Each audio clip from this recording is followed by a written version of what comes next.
कृष्ण हरी जय जय राम कृष्ण हरी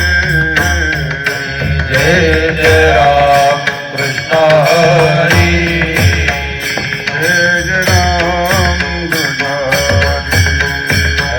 जय जय राम कृष्ण हरी जय राम जय जय राम कृष्ण हरी जय जय राम कृष्ण हरी जय राम कृष्ण हरी जय जय राम कृष्ण हरी जय राम हरि जय जय राम कृष्ण हरी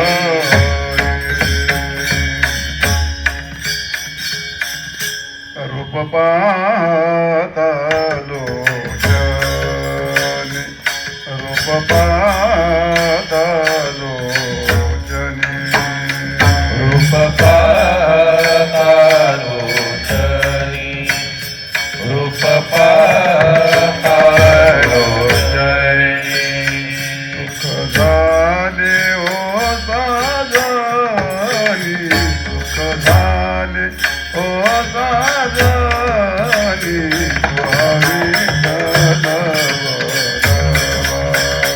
तुहारी सुख झाले ओ साजनी सुख झाले ओ साजनी तुहा विठ्ठल परवा तुहा विठ्ठल परवा तुहा माधव भगवा तुहा विठ्ठल भगवा तुहा विठ्ठल भगवा माधव बरवा तुहा विठ्ठल परवा तुहा विठ्ठल परवा बहुता सुकृताची जोडी म्हणून विठ्ठली आवडी म्हणून विठ्ठली आवडी तुहा विठ्ठल भगवा तुहा विठ्ठल भगवा माधव बरवा तुहा विठ्ठल बरवा तुहा विठ्ठल बरवा सर्व सुखाचे आगार सर्व सुखाचे आगार बापर कुमा देवीवर बापर कुमा देवीवर विठ्ठल विठ्ठल माधव बरवा तुहा विठ्ठल बरवा तुहा विठ्ठल बरवा जय जय राम हरि जय जय राम कृष्ण हरि हरि जय जय राम कृष्ण हरि जय राम हरि जय जय राम कृष्ण हरि जय राम कृष्ण हरे जय जय राम कृष्ण हरे राम कृष्ण हरे जय जय राम कृष्ण हरि जय जय राम कृष्ण हरि राम कृष्ण हरि जय जय राम जय जय राम आता हेचे जेवो सवे घेऊ ते दोरे सवे घेऊ ते दोरे सवे घेऊ ते दोरे आता हिची जेवू सवे घेऊ ते दोरी सवे घेऊ ते दोरी सवे घेऊ ते दोरी माता खिचडी काला प्रेमे मोहिला साधने प्रेमे मोहिला साधने प्रेमे मोहिला साधने हरिनामाचा खिचडी काला प्रेमे मोहिला साधने प्रेमे मोहिला साधने प्रेमे मोहिला साधने सवे घेऊ घास ब्रह्म रसावली ब्रह्म रसावली सवी सवी घेऊ घास ब्रह्मरसावली ब्रह्मरसावली ब्रह्मरसावली मने गोड लागे तो मागे रसना तो मागे रसना तो मागे रसना मने गोड लागे तो मागे रसना मागे रसना तो मागे रसना नामाचा खिचडी काला प्रेम मोहिला साधने प्रेम मोहिला साधने प्रेम मोहिला साधने हरिनामाचा खिचडी काला प्रेम मोहिला साधने प्रेम मोहिला साधने प्रेम मोहिला साधने गोपाळ कुमार विठोबार कुमार गोपाळ कुमार गोपाळ कुमार गोपाळ कुमार गोपाळ कुमार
हरी हरिनामाचा खिचडी काला हरिनामाचा खिचडी काला सवे घेऊ शिदोरी सवे घेऊ शिदोरी हरिनामाचा खिचडी काला हरिनामाचा खिचडी काला प्रेमे मोहिला साधने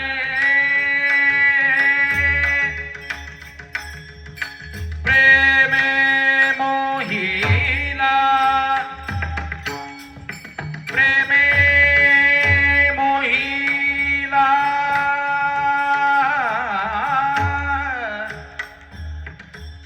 प्रेमे प्रेमे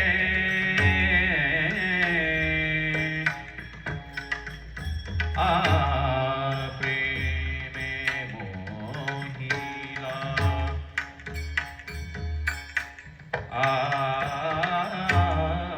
प्रेमे मोहिला साधने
प्रेमे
हरिनामाचा खिचडी खा, हरिनामाचा खिचडी खाला. विठ्ठल विठ्ठल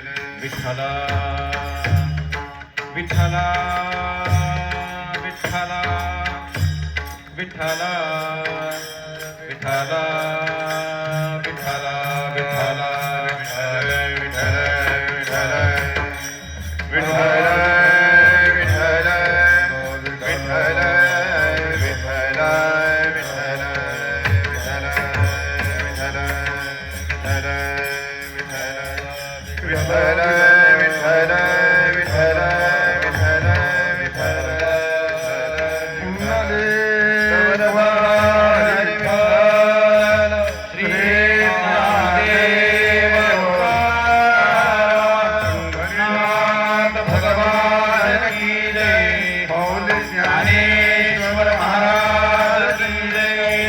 गुरु तुकाराम महाराज की जय.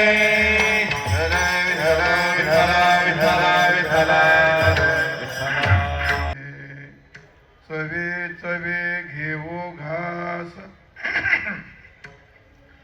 चवे चवे घेऊ घास, ब्रह्मरस आवडी, हरिनामाचा खिचडी गाला, प्रेमे मोहिला साधने. तुका म्हणे गोड लागे, तो मागे रसना, हरिनामाचा खिचडी काला, प्रेमी मोहिला साधने. ध्येयं सदा परिभवग्नमभीष्टदोहं, तीर्थास्पदम्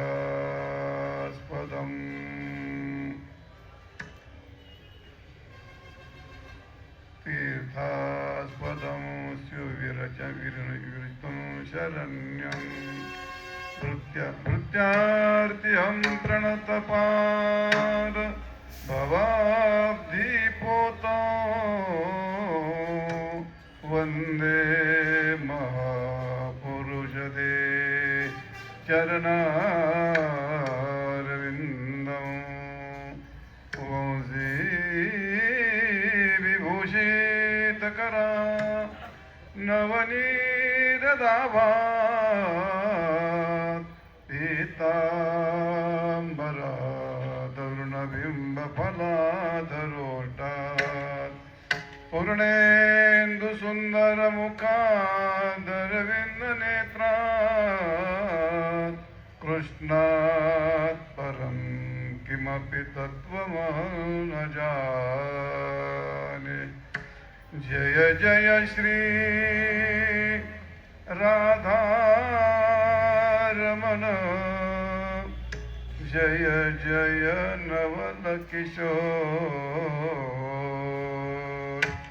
जय गोपीचित चोर प्रभु, जय जय माखन जोर.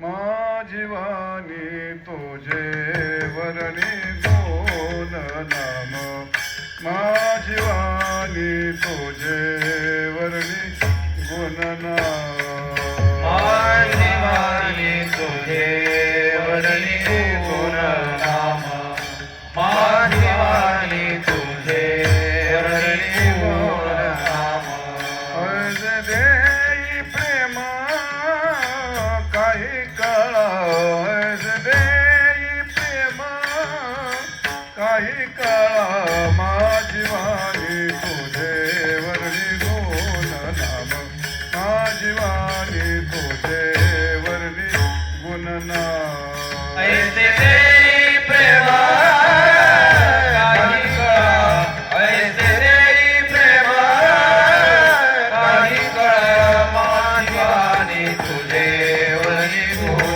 नाम माझिवानी तुझे वर्णी गुण नाम आता हेची जेवू सवे घेऊ शिदोरी हरिनामाचा खिचडी काला प्रेमे मोहिला साधने सेवे करता घेतलेला अभंग जगद्वंद्य जगद्गुरु श्री संत तुकाराम महाराज यांचा हा 4 चरणाचा काला या प्रकरणातील 4 चरणाचा अभंग तुकाराम महाराज काल्याचं महत्त्व प्रतिपादन करतात.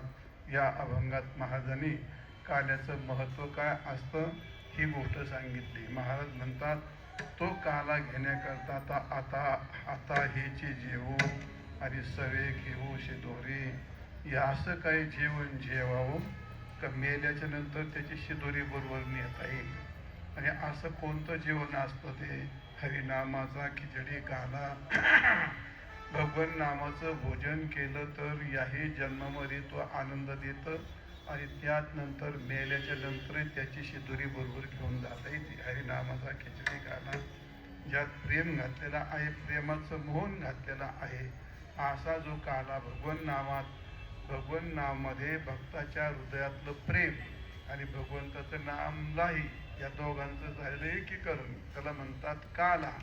असा खिचडी काला त्यात प्रेमाचं मोहन आहे नामलाही आहे आणि असा काला जन्मात जेवता येतो दुसऱ्यालाही खाऊ घालता येतो आणि मेल्याच्या नंतर आपली शिदोरी बांधून घेऊन जातो त्याची पण बांधून घेऊन जातो. याची पण बांधून घ्यायला ते तयार करून देतो त्याला तुझ्याकडे तयार करून ठेवली मेला काय एवढी घेऊन जायतो अरे सवे घेऊ शिदोरी. आणि असं कोणतं जेवण आहे महाराज म्हणतात इथं भक्तिरसाचं ब्रह्मरसाचं प्रेमरसाचं असं ब्रह्मरसाचं भोजन आहे. ते ब्रह्मरसाचं भोजन घेत असताना महाराज म्हणतात चवी चवी घेऊ घास. चवी चवी म्हणजे चावून चावून खाणं. चवी चवी याचा अर्थ चव येण्याकरता चावावं लागतं आणि चावण्याकरता त्याला पदार्थ असावं लागतात दात असावे लागतात. मग पहिली चवी आणि दुसरी चवी भजन करायचं चवीने करावं लागतं. पहिली चवी याचा अर्थ निर्दोष दोष रहित आणि दुसरी चवी याचा अर्थ विक्षेप रहित. भगवंताचं नामस्मरण करत असताना मन रहित आणि विक्षेप रहित दोष रहित आणि विक्षेप रहित असं भगवंताचं नाम म्हणून चवी चवी घेऊ घास. आणि मग जसं तुम्हाला भयंकर तिखट खाल्ल्यानंतर तिखटाची गरडी येते काय गरड येते का त्याचं करळ येते तिखटाची गरळ येते. जास्त गोड खाल्लं तर गोडीच गरळ येते. पण मग जसं चावून चावून खाल्ल्यानंतर मग तिखट तोंडात घातल्यावर त्याने लगेच तोंड वाजत. मग चावलं का चावून चावून जिभेवर सगळं रेंगाळलं का मग खाल्ले तिखट ना. मग याचा अर्थ खाणं वेगळं पदार्थ वेगळा चावणं वेगळं आणि चावीतून जी चव तयार होते आधी चावावं लागतं चावल्यानंतर रस तयार होतो आणि रसातून ती चव तयार होते आणि चवीतून जो आनंद मिळतो तो ब्रह्मरसाचा आनंद आहे. प्रत्येक पदार्थ चावला का त्याचा पहिला रस होतो आणि रस शब्दार्थ आहे आनंद आहे. असा जो रस आहे तो ब्रह्माचा रस आहे आणि तो ब्रह्मरस चवीने घ्यायचा अर्थ असा की भक्तीच असते पण ती 2 रूपाने सांगितले. मळ रहित विक्षेप रहित त्याची बरेच कारणं सांगितले. असो तो भाग असा ब्रह्मरस आवडी आणि ब्रह्मरसाचा आनंद तो कोणाला नको वाटत. महाराज म्हणतात तोच ब्रह्मरसाचा आनंद तो का म्हणे गोड लागे आणि तो मागे रसना. ज्या माणसाला जे गोड लागलं का ते पुन्हा पुन्हा मागत असतं. गोड लागलं तर गोड याचा अर्थ गोड म्हणजे मधुर नाही. गोड तिखट पण गोड असतं, कडू पण गोड असतं. तिखटही गोड असतं, कडूही गोड असतं, तुरटही गोड असतं, गोडही गोडच असतं. गोड आणि कडू हे निवडायला जरा जास्त डोकं लावावं लागतं. गोड कशाला माहिती आणि कडू कशाला माहिती. जगात कडू काय नसतं आणि गोड काय नसतं. पण असं जे असतं गोड लागे, ज्याला ज्याची चव लागते त्याला ते गोड लागतं. आणि असं गोड लागल्यानंतर जर चहा चांगलाच झाला आणि चांगला त्याला आवडला, म्हणजे भरपूर साखर असली म्हणजे चहा गोड झाला असं नाही. त्याला जसा लागतो तसा जर झाला आणि मग जर झाला मिशावाला जर असला तर तो मिशासाठी मिळसाठी, कारण त्याला गोड लागेल. तो अजून थोडा आहे का, त्याचा अर्थ काय, तो मागे राहणार. ज्याला भजनाचं प्रेम असतं, ज्ञानाचं प्रेम असतं, भक्ती ज्ञान रस ज्याने आयुष्यभर चाकलेला आहे त्यालाच महाराज म्हणतात गोड लागे. मग तो मागे रचना. पुन्हा पुन्हा वारी करतो, पुन्हा पुन्हा भजन म्हणतो, पुन्हा पुन्हा रूप पाहता म्हणतो. हे काय, तो मागे रचना. पुन्हा पुन्हा तेच करतो. तो गोड लागलं तर, एखाद्याला गोडच नाही लागलं तर अर्ध्या वारीतून जय विठ्ठल, काही इथं आल्यावरती जय विठ्ठल करतात आणि पुन्हा आयुष्यात कधी नाव नाही घेत. पुन्हा पंढरपूरचं नाव घेणार नाही, पण त्याला काय गोड लागलेलं नाही. त्यामुळे ते पुन्हा काय मागत नाही. ज्याला चव लागली, ज्याला चव पडली, ज्याचा अर्थ त्याला चवही कळावं लागतं. आता म्हशीला विचारलं कसं काय झाला स्वयंपाक, म्हशीने काय सांगावं. एकाने रामायण केलं आणि रामाचं नैवेद्य दाखवायचं होता आणि मग रामायण कोण ऐकायलाच कोण नाही. मग ती म्हशीला आपल्या म्हणलं, आपल्या घरची म्हैस आहे ना म्हणलं, म्हैस पुढं बांधून रामायण सांगायचं रोज म्हशीला. आता म्हशीला काय, रावण मरून नाही तर राम मरून, कोणी का मारून त्याला काय करायचं. ते एवढे डोळे करून त्याच्याकडे पाहायचं. इथं रामायण झालं, शेवट झाला तिचा. आता रामायण नैवेद्य दाखवायचं. तिनं रामायण नैवेद्य ताट भरून आणून ठेवलं आणि उदबत्ती आणून गेला पाठीमागे. उदबत्ती आणून म्हशीनं रामायण सगळं नैवेद्य, रामायण खाल्लं नैवेद्य खाल्लं. काय म्हणलं म्हशीले, रामायणलेच आवडलं काय म्हशीला. स्वयंपाकच काय झालं, तिने स्वतः वाय केलं. तिला त्या रसाचा काय संबंध केला. तसं ज्याला गोड लागतं याचा अर्थ ज्याला चव कळते त्याला गोड लागतं, असो तो भाग. आणि म्हणून काला इथं हरिनामाचा काला. आणि असा काला घेण्याकरता महाराज म्हणतात हरिनामाचा काला घ्यावा लागतो. आणि तो काला या अभंगाचा तुका म्हणे गोड लागे, तो मागे रचना, असा अभंगाचा शब्दाचा अर्थ सांगितला. विठाल विठाल विठाल विठाल विठाल.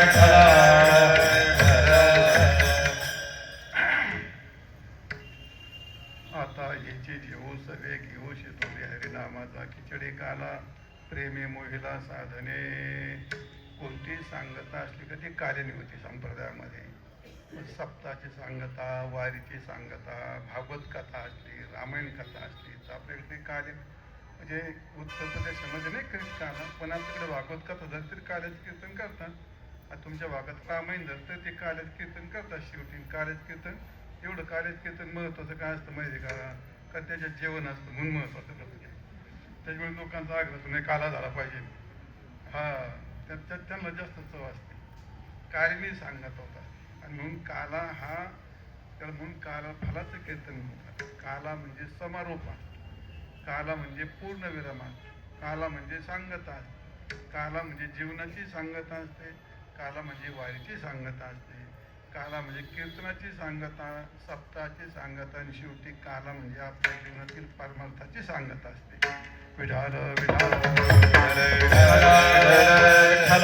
बऱ्याच वेळा सांगितलंय काला दोन पद आहेत, दोन वर्ण आहेत. एक पद आहे ककार आणि लकार. त्या काला एवढ्या शब्दामध्ये आपल्या संपूर्ण वारकरी संप्रदायाची प्रणाली साठवलेली आहे. काला याचा अर्थ या संप्रदायात सुरुवात काल्यापासून होते, याचा विस्तार काल्यामध्ये होतो आणि याचा शेवट काल्यामध्ये होतो. काला म्हणजे सदाचार, काला म्हणजे भक्ती आणि काला म्हणजे जीवब्रह्मैक्य ज्ञान. संप्रदाय सुरुवात आचारापासून होते आणि भक्तीने याचा विस्तार होतो आणि ब्रह्मज्ञानात त्याची शेवट होतो. म्हणून काल्याचा अर्थ ब्रह्मज्ञान आहे, काल्याचा अर्थ भक्ती आहे आणि काल्याचा अर्थ सदाचार आहे. आणि म्हणून या 3 गोष्टी वारकरी संप्रदायात असतात आणि त्या 3 गोष्टी काला एका शब्दात असतात. म्हणून काला महत्वाचा मानलेला आहे. आजोबा आज आपल्या वारीची सांगता आहे आणि म्हणून आपल्याला काल्याचं कीर्तन करावं लागतं. आता तसं आहे, पौर्णिमेला कीर्तन असतं काल्याचं, पौर्णिमेला कीर्तन करतात. त्या गोपाळपूरला जाऊ, गोपाळ काला म्हणतात त्याला. आम्ही पहिलं जायचो, मग तिथं रामबागेत दिंडी राहायची आणि मग ते जायचे, ते सगळे दिंडी घेऊन जायचे तर त्या तिकडे त्या टेकडावर कीर्तन करायचं, डाळ घेऊन जायच्या, लोक गचंडायचे, ते तसंच जायचं. मग कीर्तन करायचं, आपण मंदिराला प्रदक्षिण करायचं, चालले भजन करीत याचा गजन मार हत्ती आला तिकून, जेव्हा हत्ती पिसाळा बोला त्यांनी भरती 200-250 मारली. मी म्हणलं एक आपलं एखादं मेलं ते मला तिकडे जायचंच नाही. पण मी इथं काला केला, नंतर ते परवडं ना आम्हाला, काला परवडं ना, त्या 5 दिवस थांबावं लागायचं. कोणीच नाही थांबायचं, फक्त विद्यार्थ्यांनी, जास्तीत जास्त 4-5 म्हातारे, त्यांना ऐकू येईना, थोडं पोळ्या आला की ना, थोडं टाळं घ्यायला, झाडून घ्यायला आणि काहीच कामच नाही. आणि त्या 2 प्रकार ठेवायच्या. ते 2 प्रकारचं 5 दिवसाचं भाडं ते डोक्यावरून चाललं आणि कार्यक्रम तर काहीच नाही. आपल्याला काय करायचं म्हणलं, आपण लोकांकरता करतो, आपला इथेही पारमार्थ तिथेही पारमार्थ, पुढे नादी लागतं लोक, चला म्हणलं आपलं तिकडं. आणि तेव्हापासून द्वादशीपासून निर्णय घ्या सोडवत नाही. आपण पहिलं करायचो तोपर्यंत ते असं होतं. ते चला असो, आपली नेहमीप्रमाणे वारी सांगत आहे, तासभर कीर्तन करायचं नेहमीप्रमाणे असो. चिंतना करता अभंग घेतलेला आहे. आता हेचे जीव सवे घेऊ शिदोरी, हरिनामाचा खिचडी गाला बहिणी मोहिला साधने. महाराज म्हणतात आता हेचे जीव. आता जीव म्हणजे कधी जीव, सकाळी का दुपारी. आता म्हणजे अनंतर्य, त्याचे 5 अर्थ आहेत. आता पसायदान सांगितलं, युट्यूबला आहे पसायदान. आता शब्दाला सांगितलं 5 अर्थ. पसायदान म्हणजे काय याचं एक प्रवचन आहे. पसायदानाचं मूळ काय असं त्याचं एक प्रवचन आहे आणि आता म्हणजे काय त्याचं एक प्रवचन आहे. 2-3 ओळ झाल्यात. आता इथून गेलो का तेवढे 4-5 ओळ तरी नव्हता राहिले तेवढे. तर आता शब्द अर्थ अनंतर्य. अनंतर्य म्हणजे नंतर. नंतर म्हणजे कधी, काही पूर्वी प्रक्रिया संपली, पहिलं काम संपलं, त्याच्यानंतर नंतर मग जीव. महाराज म्हणतात आता जीव. आता जीव याचा अर्थ कधी जीव आणि कोणतं जीव आणि कसं जीव. आता जीव म्हणजे आता नरदेह मिळाल्याच्या नंतर जीव. आता शब्दाचा अर्थ आहे जेवण करायचं. जेवण करायचं म्हणजे भोजन करायचं. भोजन करायचं म्हणजे कशाचं भोजन करायचं, हरिनामाचं भोजन करायचं, ब्रह्मरसाचं भोजन करायचं. मग ब्रह्मरसाचं भोजन करण्याकरता त्याला लायकीन पात्रता पाहिजे का नाही. गाढवानी ठरलं ब्रह्मरसाचं भोजन करायचं, जमन का ते नाही जमायचं. पशु पक्षाला जमणार आहे का ती गोष्ट नाही. म्हणजे आता याचा अर्थ त्यांना नरदेह प्राप्त झाला नाही. ज्यांना नरदेह प्राप्त झाला, नरदेह प्राप्त झाल्याच्या नंतर विठाल विठाल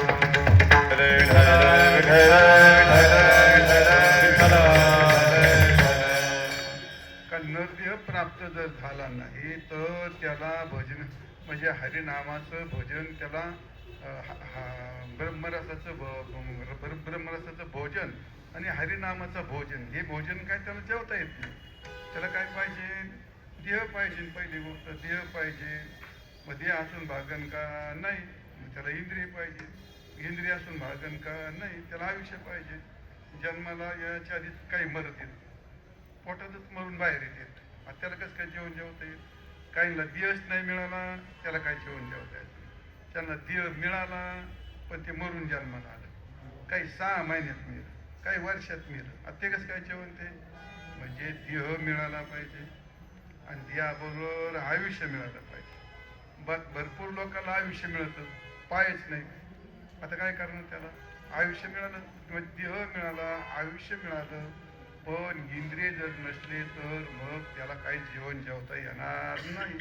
मग त्याच्याकरता देह मिळाला पाहिजे, आयुष्य मिळालं पाहिजे आणि इंद्रिय मिळाली पाहिजे. गेली इंद्रिय हातपाय कान डोळे मुख बोला या वचन जेणे तू जोडशी नारायण देवे दिला देह भजना गोमता तो या झाला फाटा बाधिकेचा तोया झाला फाटा बाधिकेचा तोया झाला फाटा बाधिके देवे दिला देह भजना गोमता देवे दिला देह भजना गोमता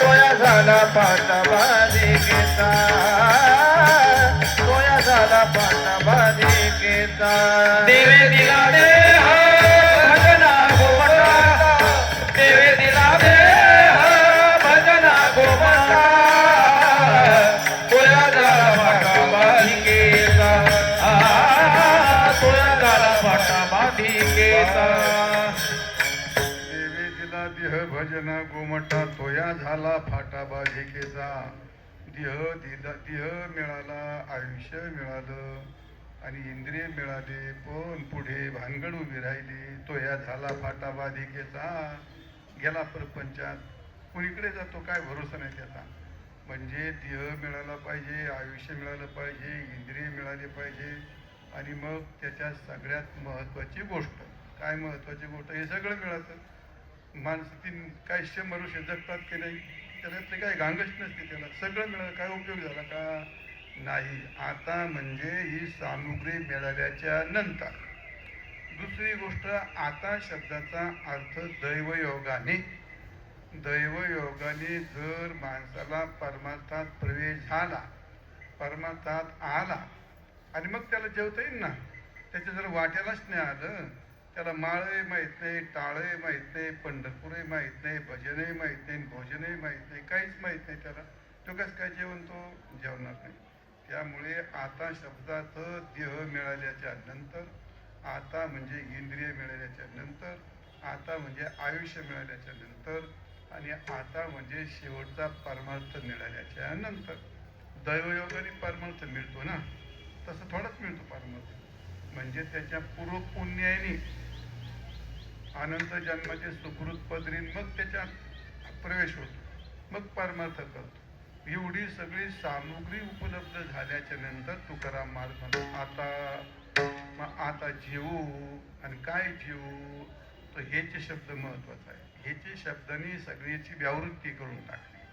प्रत्येकाचं भोजन वेगळं पशूंचं भोजन वेगळं पक्ष्यांचं भोजन वेगळं पशूंचं वेगळं पक्ष्यांचं वेगळं जलचराचं वेगळं भूचराचं वेगळं काय खेचरांचं वेगळं सगळे वेगवेगळे भोजनं असतात ते म्हणजे सगळे भोजनं वेगळे असले त्यात माणसाचं असतं तर माणसाचं काही एकच आहे नाही माणसांचं वेगळं आहे लहान बालाचं वेगळं असतं म्हाताऱ्याचं वेगळं असतं महिलांचं वेगळं असतं ते महिलांना बाळणपणामध्ये ती पत खावी लागते माणसाला काही पत खायचं काम पडतं असं नाही काही ठराविक गोष्टी महिलांनाच खाव्या लागतात काही ठराविक लहान मुलंच खात असतात काही म्हाताऱ्या माणसाचं भोजन वेगळंच असतं आता उगा संध्याकाळी त्याला गुलाबजामुन खाऊ घातले नाही का दवाखान्याचं काम पडलं त्याला म्हाताऱ्याला पुढे घालून गुलाबजामुन म्हातारे सगळ्या गोष्टी वेगळ्या वेगळ्या असतात ना प्रत्येकाचं भोजन वेगळं ठरलेलं असतं ह्याची या म्हणण्यामध्ये इतर जेवणाची सगळ्याची व्यावृत्ती केली उरला प्रश्न आपला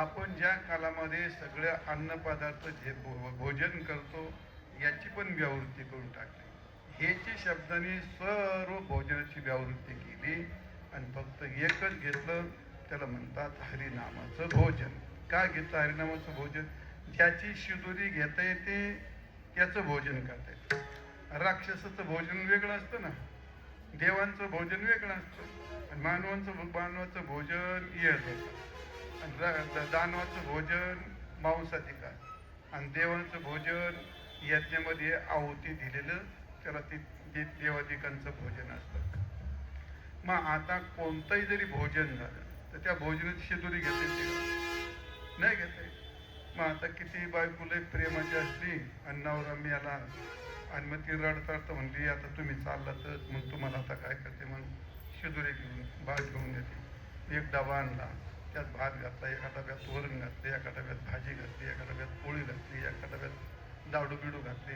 आणि मग एवढा डबा घेतला ठेवला तिच्या उशाला जाता जाता एवढा घेऊन जा आता एवढा घेऊन कुठं जा एवढा घेऊन कुठंच आम्ही ते का नेता येतो का ते डबा?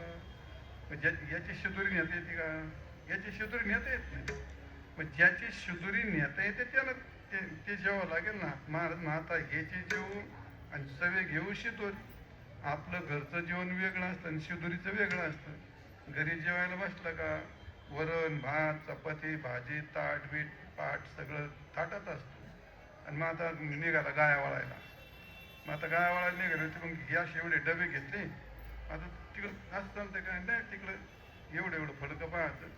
ती भाकर दुमतायची त्याच्यात मिरची घालायची टरपून आवळायची त्याला ह्याच्यात गुतवायची काठी हातात घेतली का चालला. दुपारी ती भाकर सोडली का त्याशी माकडून भीती दाखवली अशी उघडली का सगळी मिरची त्याला चिटकत. मी तसेच खायचे आहे. आज शिदोरी घ्यायची ती भोजन वेगळं आणि शिदोरी घ्यायची ती वेगळी राहते. मग तसं जिथं तुम्हाला मेल्याच्या नंतर कशाची शिदोरी घेता येते? दुसरी कशाची शिदोरी घेता येत नाही. ती फक्त पुण्याची शिदोरी घेता येते. कारण का पुण्य बरोबर घेऊन जाता येतं असं भगवान म्हणतात. ते तम मुक्ता स्वरूप लोकम विशालम क्षीणे ते तम मुक्ता स्वरूप लोकम विशालम क्षीणे पुण्यमर्त्य लोकम विशाल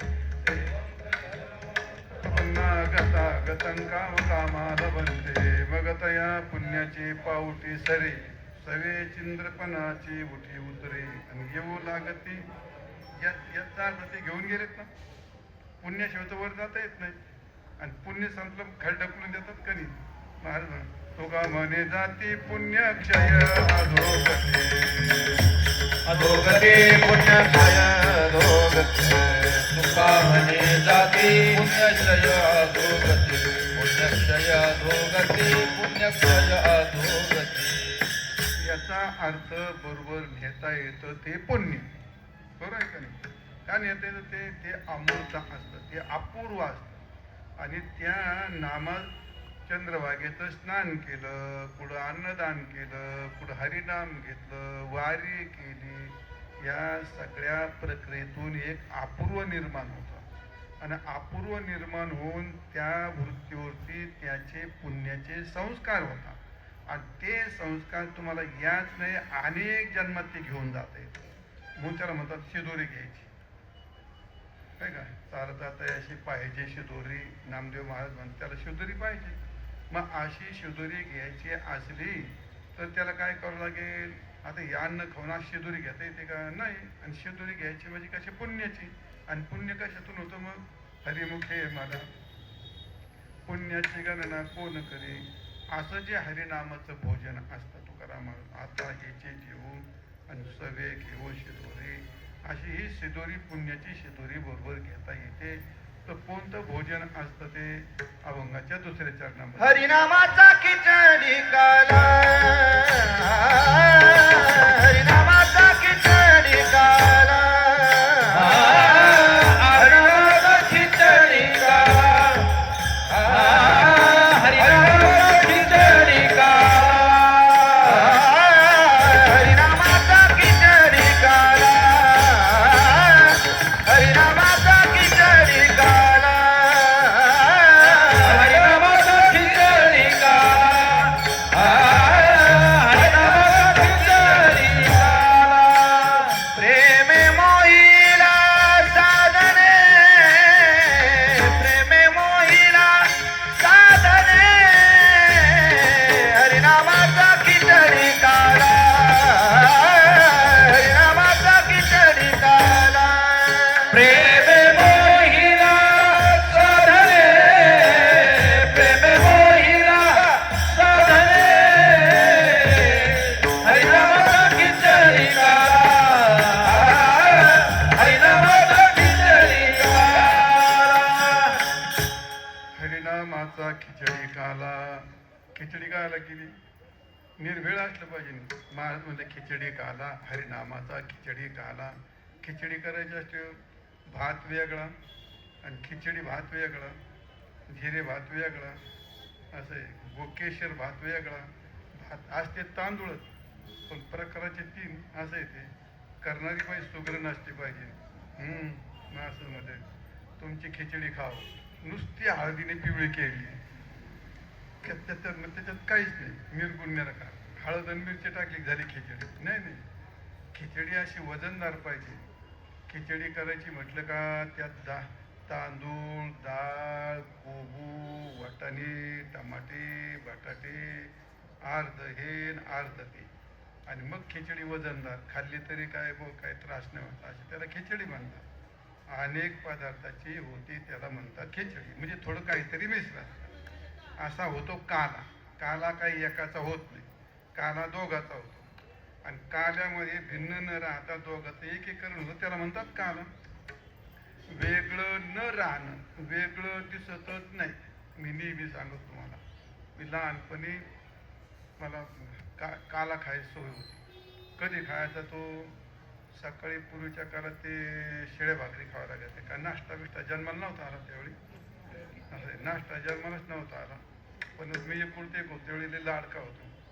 आणि खायचं म्हणजे काय, आमच्या वडील सकाळी त्यांचं उरकलं का त्या गाव्याचं त्या चुलीत भाकर घालायची रात्रीची, आणि ती अशी हातून अशी कुस करायची. आता शिळी भाकर गरम केली होती, तिला काय पीठच नसतं. एकदा गरम झालं का ते उकळून दूध त्याच्यात टाकायचं आणि तो डबा उशाला ठेवायचा. गडी उठला का तोंड बिन नंतर त्याला डोळे झाकून इकडे तापायचं, डोळे झाकून ते बाक्या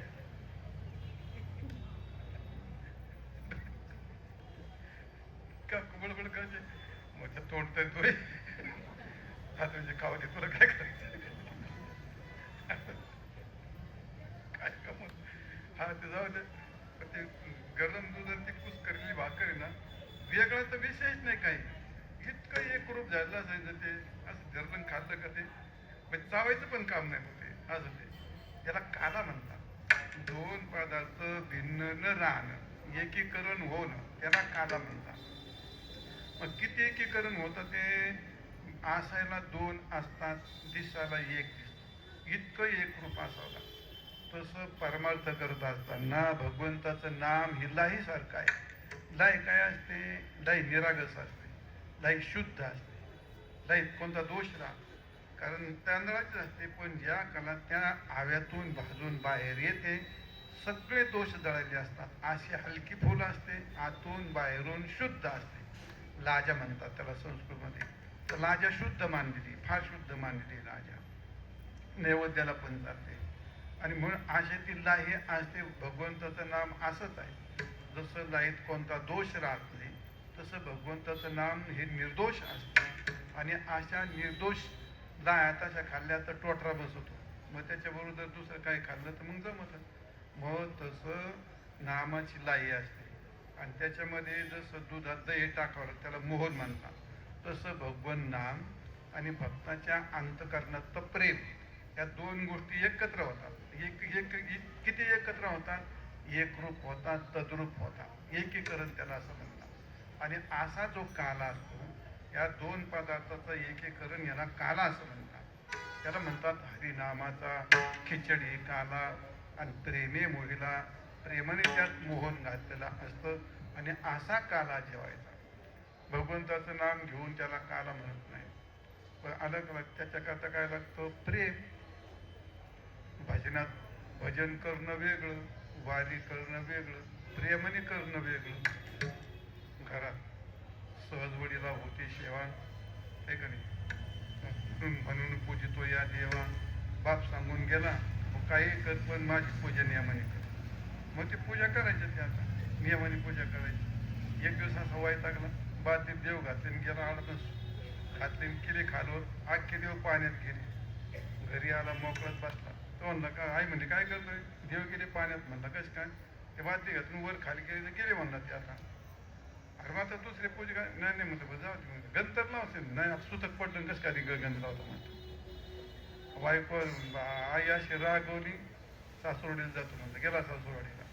आता सासुरवाडीला गेल्यानंतर सासून जावाय बापू बरे आले तुम्ही, तुमचे सासरे गावाला गेले, तिथं पूजा करायला पण त्याला वैतागायला. ते म्हणलं घरच्या घरी धरलं ना गेलं बघ कस तरी. अहो म्हणलं आम्हाला सुतक आहे, नाही आमच्याकडे चालेल म्हणजे तुमचं झालं. कशी तरी पूजा केली झालं. आता ते सासरे याची वाट पाहिजे, निघालं शेजारी आली मला ना, अहो म्हणते आमची गावाला गेली तेवढी आमची जाता जाता पूजा करून जाते. हा तर याला प्रेम नाही ना. मग पूजा करणं वेगळं, भजन करणं वेगळं आणि प्रेमाने करणं वेगळं. भजनाचं प्रेम म्हणून करणं वेगळं. आता कीर्तन लांब जायचे, 500 किलोमीटर जायचं आणि कीर्तन करायचं. कीर्तन करता कीर्तन असतं का पाकिटा करता असतं. त्यात काय चोरण्यात काही मजाच नाही. मग कीर्तन करायचं, लोकाला रंजवायचं, लोकाच्या मनाप्रमाणे करायचं, 2 तास करायचं. दुनिया काही तब्येत असो नसो, कारण सगळी गोष्ट लक्ष कुठं राहतं ते आपण इथं आलो का 2 तास त्यांचे आता पैसे घ्यायचे म्हणलं तर कीर्तन करायचं. प्रेम कुठं राहिलं कोणत्या कोपऱ्यात? प्रेम कोणत्या कोपऱ्यात राहील? मग तसंच असतं ते. वाईला कोणतरी ढकलून गेलं, महाराजांच्या आग्रहाचं चाललेलं, तसं नाही होत ना. मग त्याला प्रेम म्हणजे शक्ती अद्भुत हे अंगी, गाये नाचे रंगी शक्ती अद्भुत हे अंगी. अंगी प्रेमाचे भरते, मेघे उतार चढते. म्हणजे याच्यात प्रेम असावं लागतं. हे लहान किशन लय एवढं होतं. मग त्याच्याबरोबर किती पोरं शकत होते? लय शकत होते. तर त्याची आवड होती. ते लहान होतं तर पप्पा नव्हती पोरं तेव्हा वाजवायला लागलं. तर त्याची आवड होती. मग त्या त्याला आवड असल्यामुळे ते झालं. ते त्याच्यावरची की केले बाद झाले. काय नाही नुसतं दागिन्यातच आले. काय दागिनं त्याच्या आधीच काही नाही जे हरी म्हणतात. त्याला काही इच्छा नसते काय. त्याला एक संत घ्यायला त्याला संत घ्यायचे, त्याला संत घ्यायला त्याला उत्क्रामंतम सितम वापिते श्लोक आला. त्याला उक्रामाती माहिती, उक्रामंतम अरे म्हणलं उक्रांत माहिती. एक संगीत शिकायला आलं ते संगीत शिकायला बसलं. बस म्हणलं ते आता नवीन होतं. सा रे ग म असं सा माझ्या तोंडाकडे पाहता मी सा रे ग म म्हण मी तोंडाकडे पाहता. अरे म्हणलं सा म्हण सा. तुम्हाला म्हणलं सा म्हण सा.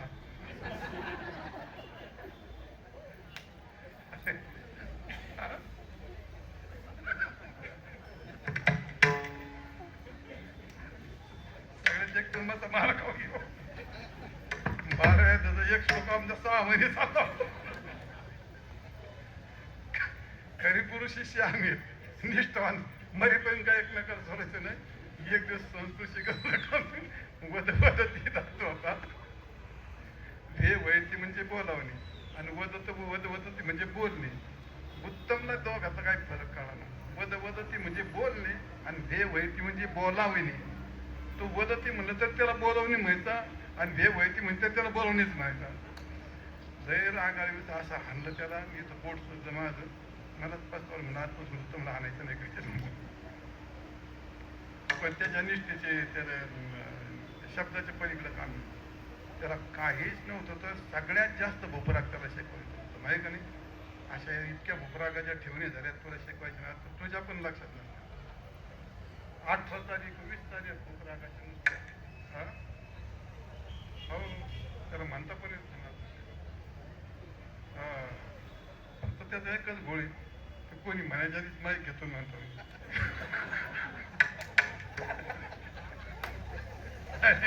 मग त्याला म्हणलं ना आता सोडण्या लागत नाही लक्षात काय होतं. मग याला म्हणे तुम्ही रोजच म्हणता आम्ही एका दिवशी म्हणले काय होतं त्याला नाही झालं ते पक्का त्याचं आज तो चालत नाही जमून जमतो त्याला काय ते रोजच वाजत. मी एक दिवस वाजून काय होतं. तसंच पाहिजे.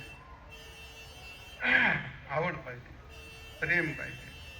असं आहे. हे प्रेम जर नसेल तर तुम्ही उत्तमच्या जागेवर तुम्ही मला नाही वाटत कोणी फार मदत करता. शक्यच नाही ते.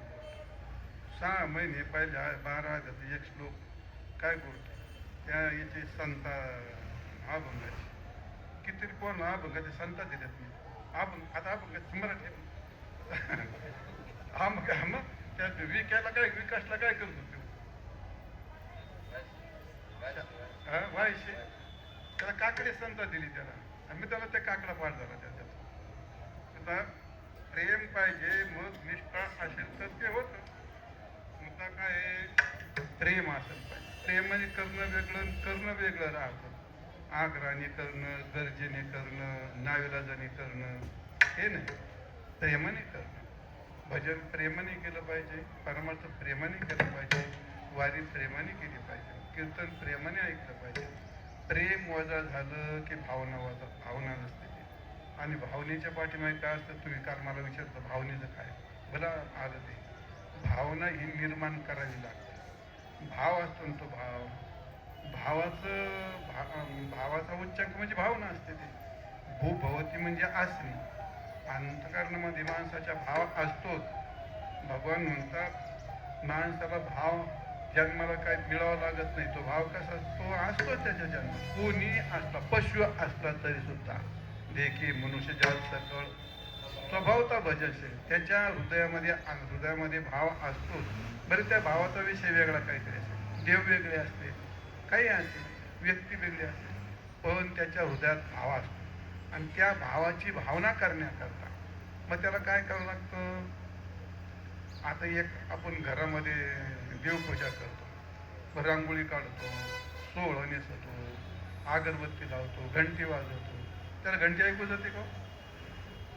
त्याच्या नाकात उदबत्तीचा वाज जातो का?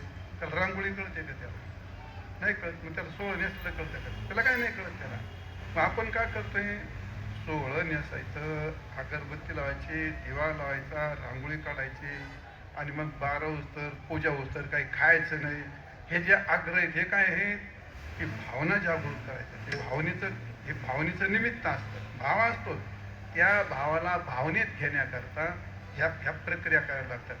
कडकडीत एकादशी केली, काहीच नाही खाल्लं दिवसभर, त्याला कशा स्मरण राहील, मला आज एकादशी झालं का नाही. भाव जागृत म्हणजे हे व्रत जे असतात ते व्रत ते सांगतात. वारीला पायी चालले तर त्रास होतो, पण मी वारी करतो, तिची भावना काय, ते भाव आहे त्याच्यात. पंढरपूर चुकीचं असं कोणी म्हणत नाही, वारी करणं चुकीचं असं कोण म्हणत नाही. पण त्या वारीबद्दल भावना तयार करण्याकरता ते करावं लागतं. आणि मग त्याची भावना तयार होत असते. म्हणजे भावनेचं निमित्त काहीही असू शकतं. तुकाराम महाराज म्हणतात, पूजी प्रतिमेचे पूजी प्रतिमेचे देव तुका म्हणे तेथे भाव. त्याच्या पूजेहून कळतं, ज्याला आवडीनं पूजा करतो ना, मग त्याच्या भावाची भावना तयार झाली. त्याच्या भावाची भावना तयार झाली. आणि ती भावना काय होते, मग एखादं जशी भावना असेल तर सर्पाकडे पाहिल्यानंतर भीतीची भावना तयार होते, बरोबर आहे का नाही. लहान मुलाकडे पाहिलं, साधूकडे पाहिलं, पतिव्रतेकडे पाहिलं तर माणसाची सात्विक भावना तयार होते. ज्या पदार्थाशी वृत्तीचा संबंध झाला त्या पदार्थातले गुण असतात आणि ते गुण त्या भावनेला उद्युक्त करतात. हे जे आता सर्प तमगुणी आहे, सिंह, वाघ हे जे भयंकर भीतीदायक असतात ना, मग तर त्यात भावनाच असते. ती एक भय ही भावनाच असते, तिथं वृत्तीच असते, तो एक भावच असतो तो. मग त्या जसे पदार्थ तमगुणी असतात तिथं तशी भावना तयार होते. ते रजगुणी असतात तिथं तशी भावना तयार होते. तुम्ही एखादी बाग पाहिली, एखादी नटी पाहिली, एखादी चित्र पाहिली, तेवढी ती कशी भावना तयार होते. एखादं साधू पाहिला, मंदिर पाहिलं, देवपूजा पाहिली, हे 3 गोष्टी असतात, तमोगुणी, रजगुणी, सत्वगुणी. आणि हे पदार्थाशी वृत्तीचा संबंध येणं. मग जसा संबंध येतो तशी भावना तयार होते. आणि भावना तयार होण्याकरता त्याकरता प्रागजन्मातली गोष्ट येते. त्याच्यात पाप पुण्याचा संबंध येतो. पाप असेल तर तमोगुणी पदार्थात जास्त संबंध येतो, त्याचं पुण्य असेल तर सत्वगुणी पदार्थाचा संबंध येतो. आणि त्या पदार्थाचा संबंध आला का वृत्तीमध्ये तसा चिदाभासाचा प्रकाश होतो. आणि प्रकाश झाला का त्याची भावना तयार होते. असं ते भावनेचं कारण असतं. तर मुद्दा कशाला सांगितलं, भावे विन देव नकळे निसंदेह, आणि भावे विन भक्ती. सगळ्या गोष्टी भाव शब्दातच प्रेम असतं. आणि म्हणून प्रेमा वाचून काही करणं हे काही योग्य नसतं. म्हणून तुकाराम महाराजांना हरिनामाचा खिचडी कालान प्रेमे मोहिला. आता प्रेमाचे किती मोठं भारुडे फार लांबलं. असं प्रेम मोहिला साधने म्हणजे असं प्रेमाचं मोहन घालून जर भगवान नामस्मरण भजन केलं तर मग त्याला एक प्रकारची चव येते. अभंगाचा 3रं चरण. चवी चवी घेऊ घास, चवी चवी घेऊ घास,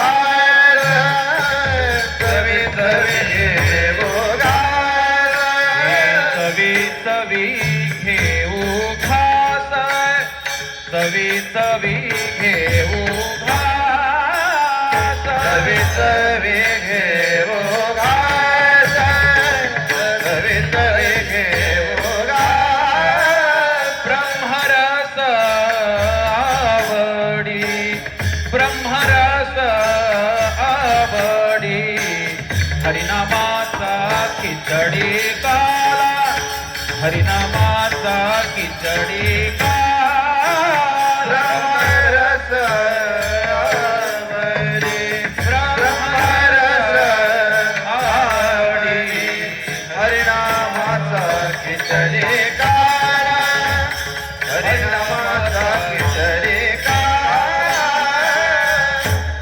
चवे चवे घेऊ घास ब्रह्मरस आवडी ब्रह्मरस रस कशात असतो चव कशात असते रस काय असते चव इंद्रियात चव असते का पदार्थात चव असते का चव कशात असते चवदार केलंय का अरे वा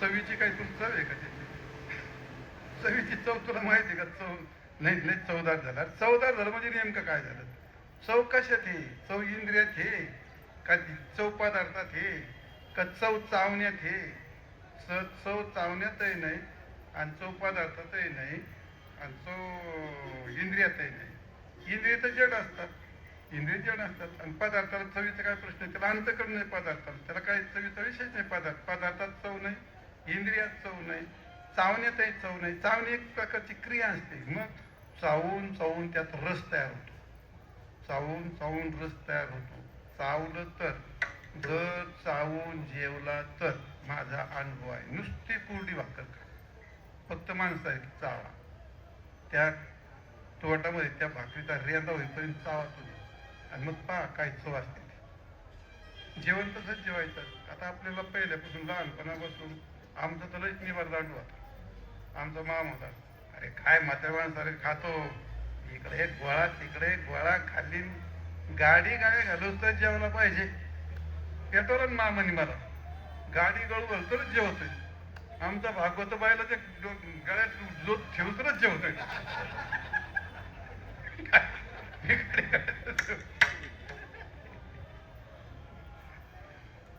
हा गेला तो राहतून एक तर परत त्याला धरून आणावं लागतं जेवायला सगळं कळत जेवायला धरून आणावं लागतं जाऊ दे चवी चवी इतकं बारीक चावल्यानंतर जेवण जेवायचं नसतं ते जेवण प्यायचं असतं पण आपल्याला ते संस्कार नाही इतकं बारीक चावायचं का त्याचं रेंदा तवून ते आपोआप तोंडात गेलं पाहिजे चावता चावता नरड्याकडे जातं त्याला जाऊन नाही द्यायचं त्याला 32 वेळा 34 वेळा 40 वेळा चावून पहा आणि मग त्यावेळी तुम्हाला चव कळेल का जेवणात चव असते तशी चव कळत नाही वाकडम तिकडम घालून दिलं ढकनात मध्ये मग त्याला चव नाही म्हणत त्याला तर चावून चावून चव तयार होते आणि चवीतून रस तयार होतो आणि रस हा आनंद देतो मग आता रस आनंद देतो मग आनंद वा मस्त झालं हो फार छान झालं फार काढून फार छान झालं फार छान झालं म्हणजे काय झालं चवाली म्हणजे चव कोणाला कळते चव कोणाला कळते आता रस हा येतो अन्नात चव रस नाही अन्नाला तर रस कळत नाही चावण्याला कळत नाही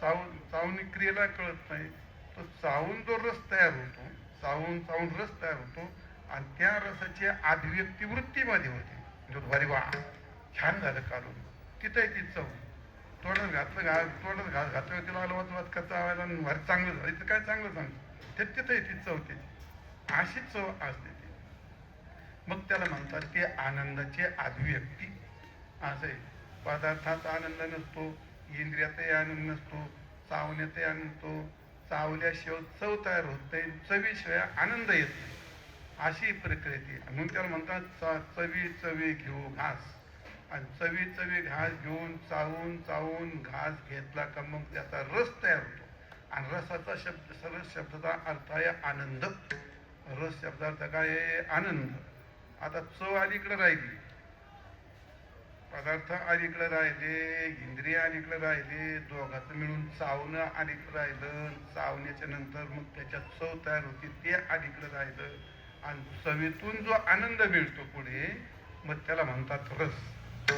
चवीतून जो आनंद, वा एकदम छान असं म्हणतो आणि तो त्याला रस म्हणतात. आणि रस हा आनंद असतो, त्याला आनंदवाचक शब्द असतो रस. तो रस तुम्हाला पदार्थात इकडं तिकडं कुठेही माहीत नसतं. ते रस फक्त ते कुणा असतं, ते जीवीला रस कळत नाही. जीवाचं जड असते, पदार्थ जड असतात. चावून हे नाही प्रक्रिया, चावून चावून रसाची अभिव्यक्ती होते आणि त्या रसाची त्या जीवेच्या टोकावर त्या अग्रभागेमध्ये ती इंद्रिय असते, तिथं वृत्ती असते आणि त्या वृत्तीमध्ये चेतभास असतो.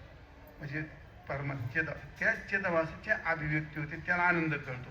मग तो म्हणतो अरे हा आज छान झालं, गोड झालं, आंबट झालं, तिखट झालं. याला म्हणतात ब्रह्मरस आवडी. चवे चवे घेऊ घात ब्रह्मरस आवडी. आणि असा रस मिळाल्यानंतर मग ते माणसाला पुन्हा घ्यावं वाटतं. अभंगाचा शेवटच्या म्हणे गोड लागे, तुका म्हणे गोड लागे, तुका म्हणे गोड लागे, तुका म्हणे गोड लागे, तुका म्हणे गोड लागे, तुका म्हणे गोड लागे, तुका म्हणे गोड लागे, तुका म्हणे गोड लागे, तुका म्हणे गोड लागे, तुका म्हणे गोड लागे, तुका म्हणे गोड लागे, तुका म्हणे गोड लागे, तुका म्हणे गोड लागे, तुका म्हणे गोड लागे, तुका म्हणे गोड लागे, तुका म्हणे गोड लागे. तो मागे, तो मागे, रतना नामाचा खिचडी गाला, हरिनामाचा खिचडी खिचडी गाला, हरिनामाचा खिचडी गाला, हरिनामाचा खिचडी गाला. का म्हणे गोड लागे तो मागे रजना. हरिनामाचा खिचडी खाला प्रेमे मोहिला साधने. तुका म्हणे गोड लागे. गोड गोड म्हणजे गोड कोणी ठरवत नाही. सगळंच गोड असतं आणि सगळंच कडू असतं. जे ज्याला आवडत नाही ते कडू असतं. कडू काय असतं?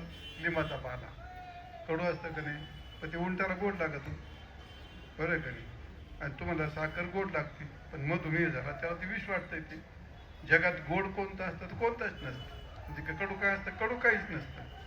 गोड आणि कडू, गोड त्याला मधुरता म्हणतात. पण ते मधुरता म्हणजे ज्याला ज्याचा आवडतं, ज्याला ज्याचा आनंद होतो त्याला ते गोड लागतं, त्याला ते गोड म्हणतात. असं आहे. परमार्थ गोड आहे का कडू आहे?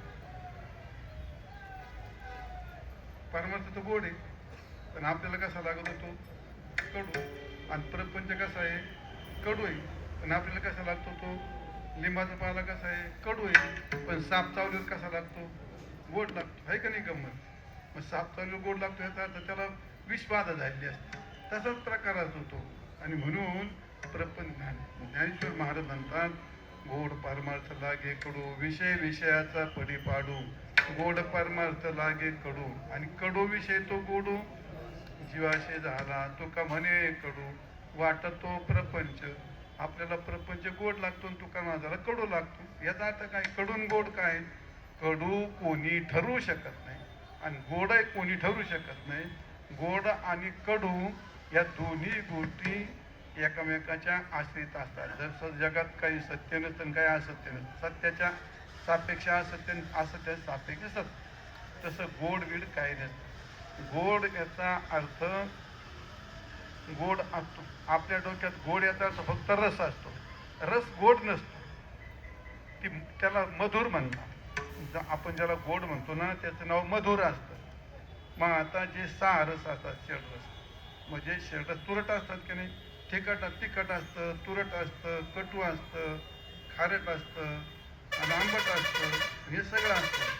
पण मग याच्यात जे कटू असतं त्याच्यात पण गोड असतं, तुरट असतं त्याच्यात पण गोड असतं, काही खारट असतं त्याच्यात पण, आंबट असतं त्याच्यात पण गोड असतं, आणि जे गोड असतं त्याच्यात पण गोड असतं. असं कसं काय? ते तसंच असतं. ते ज्या माणसाला खूप तुरट आवडतं, अरे मस्त आहे तुरट, आनंद झाला का नाही त्याला, ज्या आनंदाची अभिव्यक्ती त्याला गोड म्हणतात. कळलं का? हे हे या रस असतो ना, या रसात गोडी नाही असते, त्याच्यात ते लिक्विड आहे, त्यात गोडी बिडी काही नसते, ते तो विशेष नाही त्याच्यात, त्याला गोडी तर त्याला काही संवेदनाच नाही. त्याला कोणताही त्याला मधुर, शास्त्रामध्ये त्याला मधुर रस म्हणतात. आता रस नसतो तो, पण मधुरता आहे त्याच्या ठिकाणी. पण मग जसे 6 रस असतात, त्या 6 रसामध्ये एखाद्याला आवडीचा रस असतात, त्याच्यात आनंद होतो, त्या आनंदाचं नाव गोडी असते. त्या आनंदाचं नाव गोडी असते. त्यामुळे गोडी शब्दाचा अर्थ, गोड हे आनंदाच्या अभिव्यक्ती करतं, आणि आनंद शब्दाचा अर्थ गोड आहे, गोड शब्दाचा अर्थ आनंद आहे. आणि तो आनंद कोणत्याही पदार्थाच्या आश्रित राहू शकत नाही, तो वृत्तीच्या संबंधित त्या ठिकाणी अभिव्यक्ती होते. तुकाराम म्हणतो का, म्हणे गोड लागे तो मागे रचना हरिनामाचा केजरी गाला, प्रेमे मोहिला साधने विढोबा रखुमाई, विठोबा रखुमाई, विठोबा रखुमाई, विठोबा रखुमाई, विठोबा रखुमाई. आता हेचे जीव सवे घेऊ शिदोरी हरिनामाचा खिचडी गाला, प्रेमे मोहिला साधने. नेहमीप्रमाणे नियमाप्रमाणे वारीची सांगता आपल्याला काल्याच कीर्तन करावी लागते. या नियमाने लाभून घेतला, आणि थोडं तासभर आता वातावरण पण नसतं, जायची पण घाई असते, आणि त्यामुळे थोडं केलं म्हणा, किंवा मला एवढंच येत होतं म्हणून एवढंच केलं म्हणा, असं का असं.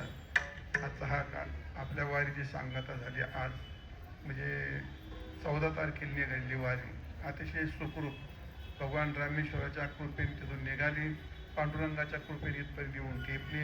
सर्व वारकरी सुखरूप, भजन कीर्तन सगळं, कीर्तन सगळे व्यवस्थित झालं.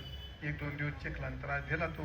आता वारकरी म्हणलं तेवढी परीक्षा पाहण्याची, त्याला फुकट कसं काय पुण्य द्यायचं, तेवढी तुमच्याकडून तप करून घेतल्याशिवाय कडून सोडितो का तो तसं. पण असं तो असं आहे. आज ह्या वर्षी सगळे महाराज, किशोर महाराज, योगेश महाराज, महेश महाराज आणि नंदू महाराज पहिल्यापासून आता गोविंद महाराज, विदर्भ रत्न, ते तुला म्हण नगरचं रत्न, मग काय करशील?